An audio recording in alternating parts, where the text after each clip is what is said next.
Hello everybody. Today I'm going to introduce is how to change the date format inside MYOB. For example, when we enter the invoice, we look at here, that is a date format. That I want to change the date format, maybe instead of 2020, I just have the short form, the short date, just 20. How to change it?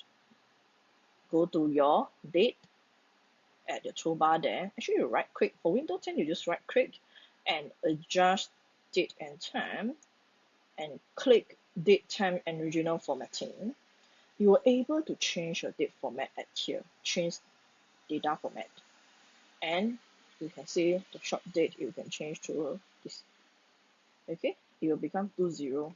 So when we back to our MYOB, see it's a shortcut date 20.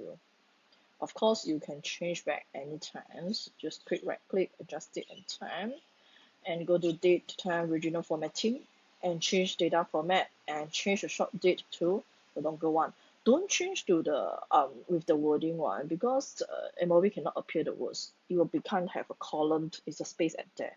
Let me just show you what will happen if you choose this format. It will become like this. It won't appear the words like May. Okay, so most of others we will prefer to use back normal one, which is this day, month, and with the longest year format. Thank you.